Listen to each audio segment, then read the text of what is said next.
이 시간 금쪽 같은 다음 세대를 위하여라는 제목으로 함께 하나님 말씀 나누고자 합니다.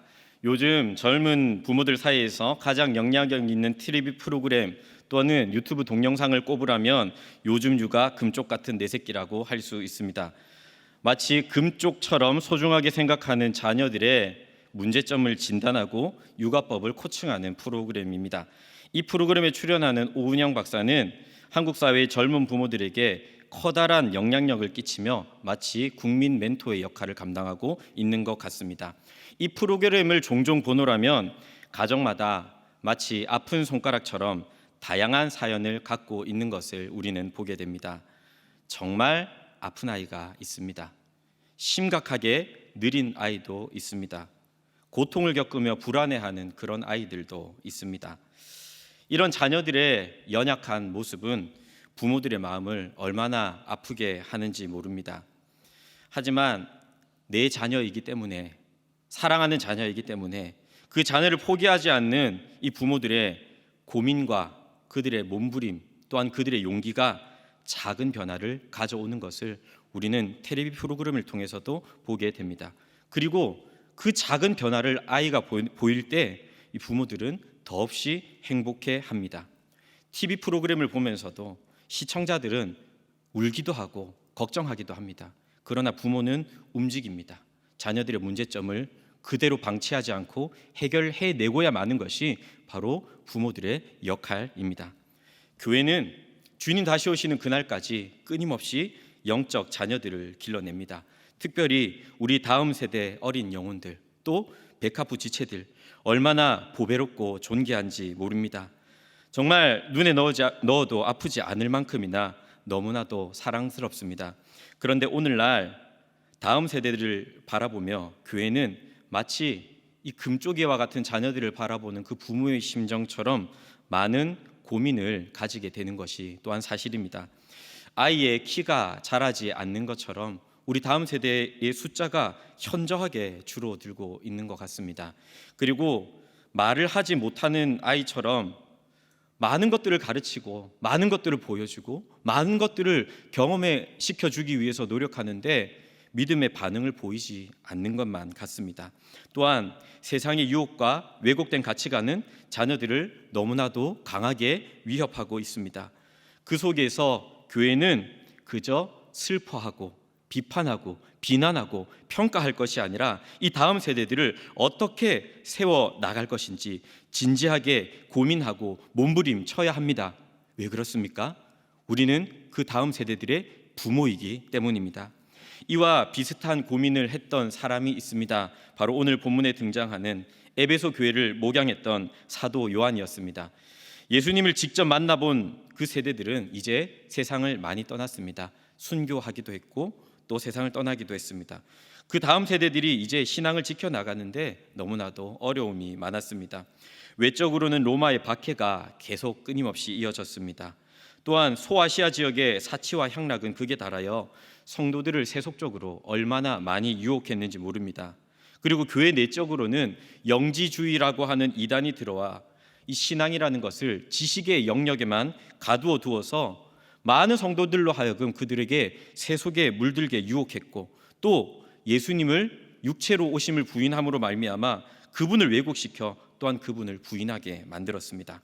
예수님을 믿었던 제자들은 점점 교회를 버리고 세상으로 떠나게 되었습니다. 이제 남아있는 신자들을 마치 내 자녀처럼 생각했던 나이 많은 사도는 그들을 위해 편지를 씁니다. 남아있는 다음 세대들의 상황과 형편을 너무나도 잘 알아서 성령의 감동하심 가운데 부모의 마음으로 편지를 쓰기 시작한 것입니다. 그 서두에 해당하는 우리가 읽었던 이 본문의 말씀을 통해서 금쪽같이 너무나도 보배롭고 존귀한 우리 다음 세대들을 위하여 우리 교사들과 또 함께 말씀을 듣는 우리 어른들은 어떤 사람이 되어야 할지 세 가지의 교훈을 얻을 수가 있습니다. 첫 번째로는 우리는 예수님과 동행하는 사람들이 되어야 합니다. 요한 1서를 기록했던 이 사도 요한은 예수님의 12제자 중에 한 사람이었는데 그에게는 보아너게 우레의 아들이라고 하는 별명을 가지고 있었습니다. 성격이 급하고 거칠다는 뜻입니다. 본래 사람은 잘 바뀌지 않는다고 합니다. 더불어서 우리 자신을 보고 우리 가족들을 보고 이웃들을 보거니와 사람이 정말 바뀌지 않는 것처럼 보입니다. 그런데 초대 교부 제롬이 기록했던 사도 요한의 일화 중에는 이런 이야기가 있습니다. 그가 에베소에서 매우 늙었을 때 제자들에게 부축을 받으면서 회중 앞에 서게 됩니다. 이제 사도 요한은 말도 제대로 할 수 없을 정도로 기력이 빠져 있었는데 항상 반복했던 말이 있었습니다. 자녀들이여 서로 사랑하십시오. 제자들이 왜 항상 같은 말만 반복하시느냐고 묻자 사도 요한은 이렇게 대답했습니다. 그것이 주님의 명령입니다. 그것을 행하면 충분합니다. 라고 답했다고 합니다. 성격이 급하고 단순하고 거친 이 보아너게와 같은 그런 사람이 끊임없이 서로 사랑하십시오. 그것만으로 충분합니다. 라고 말하는 그런 사도로 변화되었던 것입니다. 후에 사람들은 그에게 새로운 별명을 지어주었죠. 바로 사랑의 사도입니다. 우레의 아들이었던 그는 사랑의 사도가 되었습니다. 왜 그렇습니까? 예수님의 제자로 그분을 만났고 그분과 동행하는 삶을 살았기 때문입니다. 오늘 본문 1절의 말씀 우리 한번 같이 읽도록 하겠습니다. 1절입니다. 시작. 태초부터 있는 생명의 말씀에 관하여는 우리가 들은 바요 눈으로 본 바요 자세히 보고 우리의 손으로 만진 바라. 사도 요한은 생명의 말씀이신 예수님의 가르침을 직접 그 귀로 들었습니다. 그분의 삶을 또한 그분의 십자가를 그분의 모든 희생과 사랑을 눈으로 보았습니다. 더불어 그는 주님의 품에 안겨서 주님을 손으로 직접 만져 보았습니다. 그는 가장 가까운 곳에서 예수님을 모셨습니다. 비록 지금 주님은 승천하셨지만 성령 안에서 주님은 사도 요한 안에 여전히 살아 계셨습니다. 그렇게 일생 동안 예수님과 동행했던 사도 요한은 예수님만이 영원한 생명이심을 의심치 않고 확신할 수 있었습니다. 그래서 오늘 본문 1절과 2절에서 반복되는 동사가 헬라어로 아팡겔로 전하다라는 말입니다. 사람은 자기가 확신하는 것에 대해서는 담대하게 전할 수 있습니다. 내가 먹어본 음식 중에 정말 맛있는 음식은 담대하게 맛있다 말할 수 있습니다. 내가 본 것 중에 진짜인 것은 확실하다라고 담대하게 누구에게나 거리낌 없이 말할 수 있습니다. 예수님을 듣고 보고 만졌던 사도 요한은 확신 가운데 생명의 말씀을 다음 세대들에게 남겨진 신자들에게 전했던 것입니다. 그리고 사도 요한이 전했던 그 생명은 또 다른 생명을 낳게 되었습니다. 작년에 이제 교사 세움학교를 준비하면서 교사분들에게 온라인상으로 설문을 하였습니다. 교사로 사역하면서 가장 훈련받기를 원하는 주제는 무엇입니까? 라는 질문으로 설문을 하였습니다. 정말 다양한 항목을 내어주었고 선택을 하게 안내해 드렸습니다. 그런데 많은 항목 중에서 월등하게 가장 많은 응답이 교사의 영성관리였습니다. 실제로 교사분들께서 사역을 하시면서 부딪히는 문제는 기술적인 부분보다는 영적인 부분이었습니다. 이렇게 저렇게 한 주 공과를 끝내는 것, 단순히 그것을 감당하는 것은 그렇게 어렵지 않습니다. 하지만 때로는 벅차게 느껴질 때도 있고 우리들의 한계를 경험하는 그 이유는 무엇입니까? 교사들이 감당하는 사역은 육적인 일이 아니라 영적인 일이기 때문입니다. 교사는 지식 심어주는 사람이 아니라 생명을 전달하는 사람입니다. 교사는 기술자가 아니라 예수님의 제자입니다. 그래서 예수님과 동행하며 날마다 그분 앞에 서야 합니다. 먼저 은혜 받은 자로서 다음 세대들에게 그 은혜를 흘려 보내 주어야 합니다. 교사로서 학생들을 어떻게 가르쳐야 하겠습니까? 말을 많이 하고 말을 잘하는 것보다 더 중요한 게 있습니다. 그것은 바로 깨달은 마음으로 적게라도 말을 하는 것입니다. 내가 만난 예수님을, 내가 항상 동행하고 있는 그 예수님을, 내게 한량없는 은혜를 베풀어 주신 그 예수님을 다음 세대들에게 증거할 때 성령의 역사가 일어나는 것입니다. 금쪽 같은 다음 세대를 섬기시는 사랑하는 여러분, 아이들은 말만 듣고 자라는 것이 아니라 우리들의 등을 보고 자랍니다. 교사이기 전에 한 사람의 그리스도인으로서의 삶은 그 어떤 교제나 그 어떤 교수 방법보다 강력한 가르침이라는 사실을 기억하십시오. 일상에서 예수님과 동행하는 것이야말로 교사의 가장 큰 능력이 됩니다. 부모의 가장 큰 신앙 전수가 됩니다. 하루하루 삶 속에서 예수님과 동행하며 내가 만난 예수님을 다음 세대들에게 성령과 능력과 큰 확신으로 증거할 수 있는 저와 여러분이 되시기를 소망합니다. 두 번째로, 우리는 어떤 사람이 되어야 되겠습니까? 다리를 놓는 사람이 되어야 하겠습니다. 오늘 본문 3절 말씀을 같이 읽도록 하겠습니다. 3절입니다. 시작.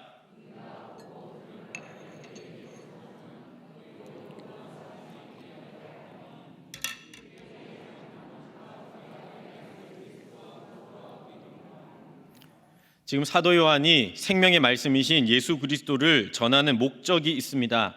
그것은 바로 사귐을 위해서입니다. 여기서 코이노니아라고 하는 단어를 사용했는데, 이것은 가볍게 차 한잔 하거나 밥 한 끼 하거나 근황 묻는 정도의 교제를 말하는 것이 아니라 오늘 본문의 맥락 속에서는 연합이라고 하는 강력한 의미로 해석할 수가 있습니다. 그가 자녀들아라고 요한 1서의 수신자들을 부르는 것을 보면 지금 사도 요한과 이 편지를 받는 성도들 사이에는 세대 차이가 분명히 존재한다는 사실을 우리는 발견할 수 있습니다. 같은 세대들 사이에서도 관계적인 장벽은 존재했습니다. 그러나 사도 요한은 모든 성도들이 빈부귀천, 남녀노소를 초월하여 복음 안에서 사귐으로 하나가 되기를 간절히 소망하고 있습니다. 우리의 바람도 마찬가지입니다. 우리 다음 세대들이, 또 사랑하는 우리 자녀들이 예수님 안에서 믿음의 친구들과 풍성한 사귐을 누리고 또 세대를 초월하여 교사들과 교육자들과도 영적인 교제를 풍성하게 나누는 것이 바로 우리들의 큰 바람입니다. 그런데 이 코로나 시대를 경험하면서 교회 안에서 가장 약화된 것이 바로 이 코이노니아이기도 합니다. 코로나를 경험하면서 우리는 어느 곳을 가든지 절대적으로 안전할 수 없는 위험 지역이다라는 사실을 인지하기 시작했습니다. 과거에는 안전의 기준이 장소였고 지역이었습니다. 그런데 이제 안전의 기준이 더 이상 장소가 아니라 사람으로 대체되었습니다. 그래서 사람들이 더 이상은 낯선 사람들과 일체의 관계를 단절하거나 굉장히 신중한 자세로 누군가와 관계를 맺습니다. 불안전하기 때문입니다. 트렌드 코리아 2020이라는 책을 보면 올해 한국 사회에 가장 두드러지는 특징 중에 하나가 바로 나노 사회라고 합니다.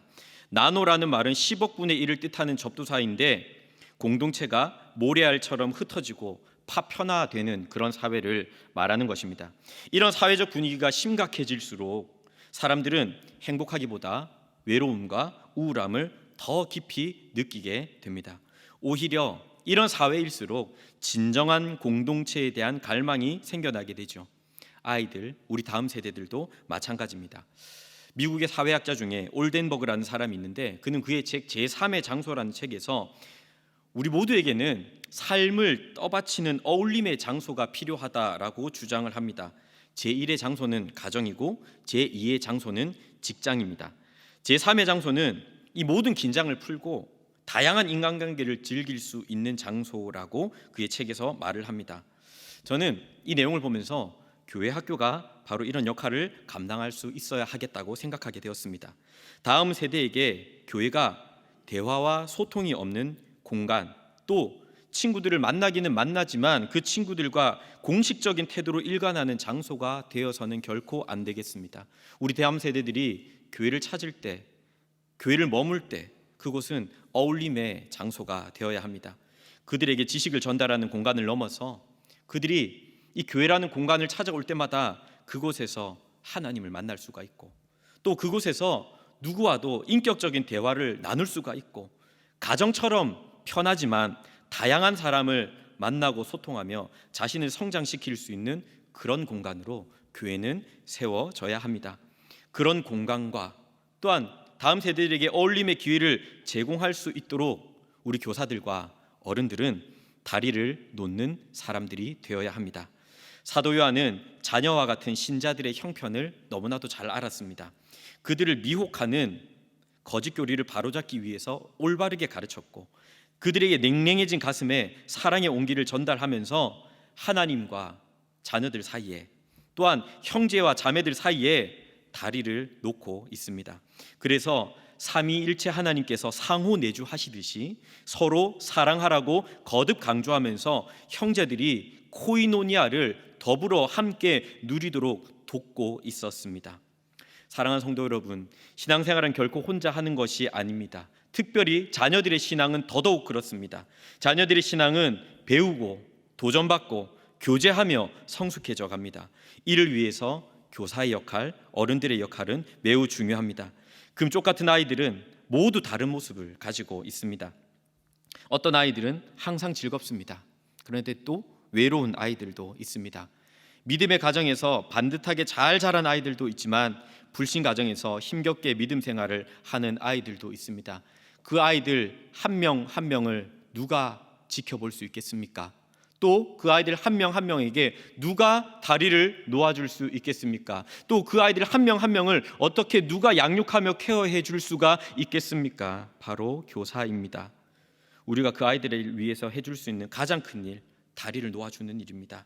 예수님에게로, 그리고 친구들에게로, 그리고 교회에게로 다리를 놓아줄 때 주 안에서의 이 코이노니아의 풍성함이 우리 아이들의 삶을 가득하게 채울 줄로 믿습니다. 마지막 세 번째로, 다음 세대들을 섬기는 우리는 다음 세대와 함께 춤을 추는 사람들이 될 수 있어야 합니다. 사랑하는 여러분, 다음 세대를 섬기는 우리는 행복한 사람들입니다. 그것은 결코 무거운 짐이 아닙니다. 오늘 본문 4절 말씀을 같이 읽도록 하겠습니다. 4절입니다. 시작. 우리가 이것을 쓰면 우리의 기쁨이 충만하게 하려 함이라. 사도 요한이 생명의 말씀이신 예수 그리스도를 전하고 또한 신자들을 사귐 속으로 초대하며 그가 기대하는 결과는 바로 기쁨입니다. 기뻐서 그가 하는 일이었고 더 기쁘기 위해서 그가 하는 일이었습니다. 이것은 편지를 쓰는 사도 요한뿐 아니라 지금 이 편지를 받는 사람들, 그 모든 다음 세대들까지도 모두의 기쁨이 충만하기 위함입니다. 참된 신자들이 모이는 그곳에, 온전한 코이노니아가 이루어지는 그곳에는 반드시 차고 넘치는 기쁨이 있습니다. 우리가 성경을 읽거니와 하나님에게서 발견할 수 있는 가장 흔한 정서도 바로 이 기쁨입니다. 혼내시는 하나님, 냉정하고 무서운 하나님보다 즐거이 노래하시고 춤을 추기를 기뻐하시는 분이 바로 우리가 믿는 하나님이십니다. 잘 아시는 말씀이실 텐데 스바냐 3장 17절은 이렇게 말씀합니다. 같이 읽겠습니다. 너희 하나님 여호와가 너희 가운데에 계시니 그는 구원을 베푸실 전능자이시라. 그가 너로 말미암아 기쁨을 이기지 못하시며 너를 잠잠히 사랑하시며 너로 말미암아 즐거이 부르며 기뻐하시리라 하리라. 아멘. 우리 안에 이 기쁨이 충만할 때 자연스럽게 나오는 것이 무엇입니까? 그것은 바로 춤과 노래입니다. 그렇다면 춤은 누가 출 수 있습니까? 경직된 사람, 체면을 중시하는 사람은 결코 춤을 출 수 없습니다. 펼쳐진 이 춤판에서 리듬과 박자에 따라 자신을 내어 맡기는 사람만이 춤을 출 수가 있습니다. 하나님의 인도하심 아래에서 우리들의 자유를 맡겨드리고 또 우리들의 시간을 내어드리고 우리들의 에너지를 내어드리는 사람만이 춤을 출 수가 있습니다. 권력의 자리, 세상의 성공을 하나님보다 더 소중히 여기는 사람은 중요한 특징이 결코 춤을 출 수가 없습니다. 그래서 사울 왕은 춤을 추지 않았습니다. 사울은 천천히요, 다윗은 만만이라는 백성들의 흥겨운 노래와 춤이 오히려 그를 더 굳게 만들었고 경직되게 만들었습니다. 하지만 다윗에게는 노래와 춤이 항상 떠나지 않았습니다. 특히 법궤가 예루살렘에 도착하자 너무 기쁜 나머지 알몸이 되는 것도 모르고 춤에 몰두하였습니다. 다음 세대를 섬기는 사람들은 그들과 함께 춤을 출 수 있는 사람이어야만 합니다. 교사로 각 부서에 투입이 되면 가장 먼저 해야 하는 것도 무엇입니까? 아이들과 함께 춤을 추고 노래하는 것입니다. 경직을 풀어야만 우리는 아이들과 함께 춤을 출 수가 있습니다. 생각이 많고 계산이 앞서면 절대로 춤을 출 수가 없습니다. 뒷짐을 지고서 구경할 수밖에 없고 하나하나 평가하고 냉철하게 판단하기만 하지 예배 가운데 하나님이 주시는 기쁨을 마음껏 누릴 수도 없습니다. 우리는 이 코로나뿐만이 아니라 오랫동안 삶의 기쁨을 잃어버린 채로 살아왔습니다. 여러분, 기쁨이 없다는 것은 주님과의 만남이 결핍되었다는 증거입니다. 그러니 신앙생활을 하면서도 극단적으로 냉정해지거나 날개 없이 절망하거나 집착에 가까운 인정 욕구 속에서 살아갑니다. 신앙생활을 한다고는 하지만 마치 색깔이 칠해져 있지 않는 무채색 같은 삶을 우리는 그동안 살아가고 있었던 것 같습니다.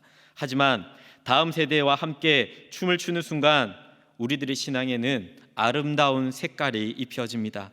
그 안에 그저 단순하게 노래하고 춤추는 것 같지만 그 안에는요, 생명이 있고 사귐이 있고 기쁨이 있기 때문입니다.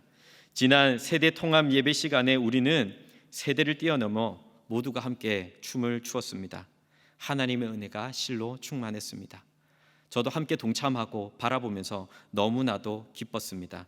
춤을 추는 동안 우리는 어땠습니까? 우리들의 체면과 우리들의 사회적 위치, 우리들의 직분, 모든 것들을 내려놓고 다음 세대와 함께 호흡하고 노래하고 춤을 추며 하나가 되는 행복자일 뿐이었습니다. 우리 아이들에게 필요한 어른은 어떤 어른입니까? 명석한 두뇌를 가지고 예리하게 판단하는 사람이 아닙니다. 아이들이 지금 그것을 배울 때도 아닙니다. 다만 주님 안에서 춤을 출 수 있는 행복자가 우리 아이들에게 필요합니다. 그래서 결국은 우리 아이들 한 명 한 명이 하나님 앞에서 춤을 추는 세대로 세우는 것이 바로 우리가 감당해야 할 사명이고 우리들의 역할임을 믿으시기 바랍니다. 이제 말씀을 맺겠습니다. 우리는 포스트 코로나 시대를 맞이하고 있습니다. 또 교회적으로는 우리 다음 세대들의 코이노니아를 위한 공간인 비전센터가 차근차근 준비되고 있습니다. 그리고 하나씩 교육 프로그램도 만들어가고 있습니다. 그런데 금쪽 같은 다음 세대들을 위해서 가장 필요한 것은 무엇일까요? 누군가 저에게 물어보신다면 저는 단언코 좋은 교사라고 대답해드리고 싶습니다. 울산교회 교회학교가 오늘 우리가 함께 말씀을 나누었던 것처럼 예수님과 동행하는 교사들로, 그리고 다음 세대들과 예수님에게로, 그리고 친구들에게로 다리를 놓는 교사들로, 다음 세대와 함께 춤을 추는 교사들로 가득히 채워지기를 소망합니다. 그래서 주님께서 우리들에게 주신 이 생명의 복음이 우리 자녀들에게 온전히 전수되고 또 우리 자녀들을 넘어 모든 세대와 민족들에게로 증거되는 큰 역사가 우리 울산교회 교회학교를 통해서 세워지기를 간절히 소망합니다.